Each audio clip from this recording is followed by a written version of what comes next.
नमस्कार, मी आकाश झालटे. Marathi one news चॅनलवर आपले हार्दिक स्वागत आहे. चला तर पाहूया आजच्या काही ठळक घडामोडी.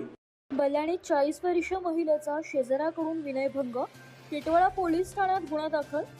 कल्याण तालुका पोलीस स्टेशनच्या हद्दीतील बल्याणी येथील बिनवाशी चाळ परिसरात राहणाऱ्या एका 40 वर्षीय विवाहित महिलेचा विनयभंग झाल्याची धक्कादायक घटना उघडकीस आली आहे.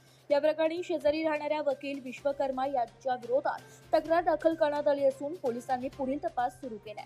याबाबतचे सविस्तर वृत्त असं की फिर्यादी महिला आपल्या कुटुंबियांसह बिनवाशी चाळ येथे वास्तव्यास आहे.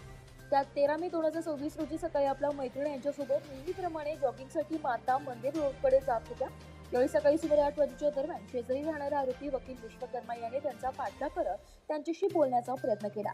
फिर्यादी महिलेने स्पष्ट नकार दिल्यानंतरही आरोपीने जबरदस्तीने त्यांचा हात पकडला व लगट करत त्यांच्या मनात लज्जा उत्पन्न होईल असे वर्तन करीत विनयभंग केल्याचा आरोप करण्यात आला.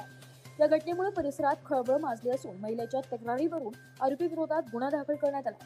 या प्रकरणाचा पुढील तपास पोलीस निरीक्षक नितेश ढके यांच्या मार्गदर्शनाखाली पोलीस उपनिरीक्षक प्रशांत चव्हाण करीत आहेत.